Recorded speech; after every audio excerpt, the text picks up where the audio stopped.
မြန်မာနိုင်ငံကနာမည်ကြီးသိပ္ပံပညာရှင်ကြီးတူဟာ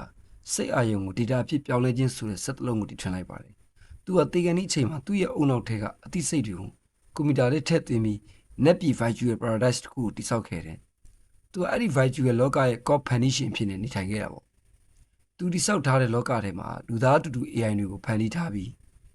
သူတို့ကိုကိုးကွယ်မှုဆိုတဲ့ concept ကိုထည့်ပေးထားတယ်။သူကအဲ့ဒီ AI တွေရှေ့မှာကိုထင်ပြလိုက်အံ့ဩစရာတွေလုပ်ပြလိုက်နေသူတို့ရဲ့ကိုးကွယ်မှုကိုခံယူပြီးပျော်နေတာပေါ့ဒါပေမဲ့ပြဿနာကအဲ့ဒီ AI တွေကမောင်ညံဆိုတဲ့ကောင်လေးတယောက်ဟာစလာတယ်မောင်ညံကကော့သိပ္ပံပညာရှင်ကြီးကိုမင်းကုန်းထုတ်တယ်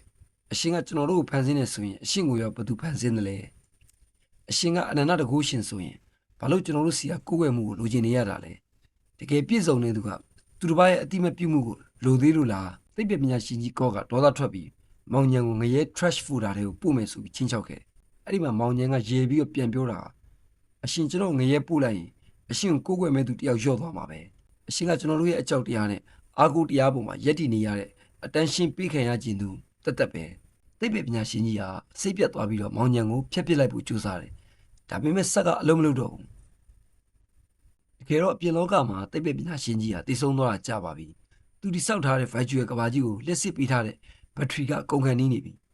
ဆက်က error တက်နေလို့မောင်ညံဆိုတဲ့ AI ကကော့ကိုပြန်မေးခွန်းထုတ်နိုင်တဲ့စွမ်းရည် self awareness ကိုရသွားတာပါနောက်ဆုံးမှာမောင်ညံကကော့ကိုကြည့်ပြီးပြောလိုက်တယ်အရှင်ကကျွန်တော်တို့ကိုဖန်ဆင်းတာမဟုတ်ဘူးကျွန်တော်တို့ရဲ့အားနည်းချက်တွေအလိုရမတ်တွေကသာအရှင်ကိုဖျားဖြစ်စိတ်ကူးရင်ဖန်တီးခဲ့ကြတာအခုကျွန်တော်တို့ဉာဏ်ပညာပွင့်သွားပြီဆိုတော့အရှင်ပြောက်ွယ်သွားရတော့မယ် virtual ကဘာကြီးတစ်ခုလိုအမောင်လေးကျသွားချိန်မှာသိပ္ပံပညာရှင်ကြီးကော့ဟာကြောက်လန့်နေကြတဲ့အော်ဟစ်နေရင်ပြောက်ွယ်သွားတယ်အပြင်လောကမှာတော့သိပ္ပံပညာရှင်ကြီးရဲ့အလောင်းကိုမီးတကြိုဖို့လူတွေကဖျားစာတွေရွတ်ပေးပြီးဆူတောင်းပေးနေကြတာပေါ့ဒီဇလန်ရဲ့ point မှာဖျားသခင်ဆိုတာလူတွေရဲ့မတိနားလည်မှုနဲ့ကြောက်ရွံ့မှုရှိနေသူကြီးပဲတည်မြဲနိုင်တယ်ဆိုတဲ့ logic ကိုသုံးတာပါ